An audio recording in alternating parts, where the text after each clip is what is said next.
বইছে জলের মতো, বাড়িতে অনটন, মোক্ষম সাধু উপায়ে হবেন ধনী, করা চলবে না এই কাজ। নাম্বার 1, অনেক সময় পরিশ্রম করেও সম্পদ বাড়ে না, অনেক চেষ্টা করেও ঘরে সমৃদ্ধি আসে না, বরং আয় কমতে শুরু করে বা অপ্রয়োজনীয় ব্যয় বেশি অর্থ অপচয় হয়, ধীরে ধীরে দারিদ্র্য কবলে পড়তে হয়। নাম্বার 2, এমন পরিস্থিতি তৈরি হওয়ার আগে বাড়িতে কিছু পরিবর্তন করতে হবে। অর্থ আকর্ষণ করার জন্য ফেং শুইতে অনেক ছোট এবং সহজ সমাধানের পরামর্শ দেওয়া হয়েছে। শ্রী কল্যাণী বৈদিক বিশ্ববিদ্যালয়ের জ্যোতিষ বিভাগের প্রধান ডক্টর মৃত্যুঞ্জয় তিওয়ারির কাছ থেকে সম্পদ আকর্ষণ করার জন্য ফেং শুই ব্যবস্থা সম্পর্কে জেনে নেওয়া যাক।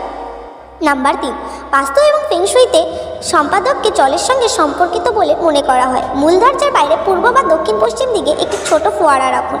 মনে রাখবেন, সেই ফোয়ারার জল যেন কখনো ফুরিয়ে না যায় এবং কোনো স্থাবরতা না থাকে। অবিরাম জল প্রবাহ থাকতে হবে। সেই ফোয়ারার 27টি কয়েন রাখুন। নাম্বার 4, কর্মজীবনে নতুন সুযোগ, বাড়িতে সুখ এবং সমৃদ্ধি চাইলে বাড়ির উত্তর দিকে একটি মাছের অ্যাকোয়ারিয়াম রাখুন। মাছ ইতিবাচক শক্তি এবং সজীবতার প্রতীক হিসেবে বিবেচিত হয়। শুধু তাই নয়, এই মাছের অ্যাকোয়ারিয়াম দক্ষিণ পূর্ব দিকে রাখলে আর্থিক সুবিধা পাওয়া যাবে, দারিদ্র্য থেকে মুক্তি মেলে।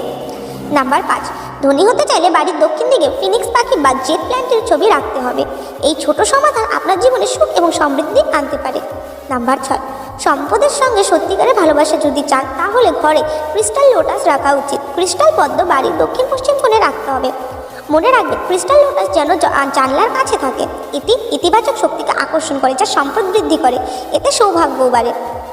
নাম্বার 7, বাড়িতে গাছ এবং গাছপালা লাগিয়ে থাকলে সেগুলি যদি শুকিয়ে যায় তবে সেটি ভালো লক্ষণ নয়।